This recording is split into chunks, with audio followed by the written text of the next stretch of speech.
പുതിയ ഒരു വീഡിയോയിലേക്ക് എല്ലാവർക്കും സ്വാഗതം. ഇന്നത്തെ റെസിപ്പി ഇടിച്ചക്ക കൊണ്ട് ഒരു അച്ചാറാണ്. ഇടത്തരം വലുപ്പത്തിലുള്ള ഇടിച്ചക്ക തൊലി ചെത്തി ചെറിയ കഷ്ണങ്ങളായി കട്ട് ചെയ്ത് വേവിച്ചെടുക്കുക. 1 ടീസ്പൂൺ ഉലുവയും 1 ടേബിൾ സ്പൂൺ ജീരകവും 1 ടേബിൾ സ്പൂൺ കടുകും ചൂടാക്കി തരിതരിപ്പായി പൊടിച്ചെടുക്കുക. ഒരു പാനിൽ 2 ടേബിൾ സ്പൂൺ നല്ലെണ്ണ ചൂടാക്കി കടുകും ഉണക്കമുളകും കറിവേപ്പിലയും പൊട്ടിച്ച ശേഷം വെളുത്തുള്ളി, ഇഞ്ചി, പച്ചമുളക് അരിഞ്ഞത് ചേർത്ത് വഴറ്റുക.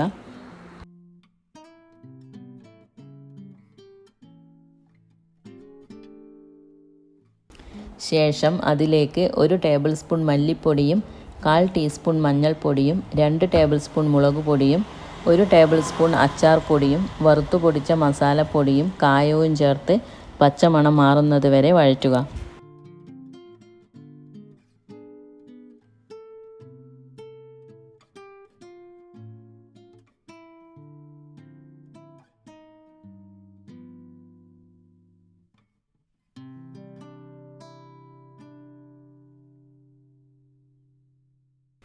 ഈ മസാലയിലേക്ക് വേവിച്ച ചക്ക കഷ്ണങ്ങൾ ചേർത്ത് മിക്സ് ചെയ്യുക.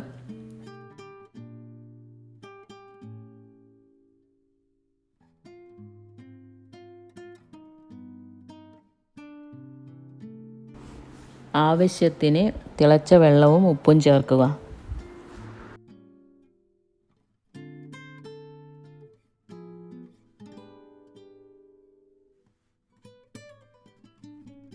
വെള്ളം കുറച്ച് വറ്റിക്കഴിയുമ്പോൾ 1 കപ്പ് വിനാഗിരിയും ചേർത്ത് 2 മിനിറ്റിന് ശേഷം സ്റ്റൗ ഓഫ് ചെയ്യുക.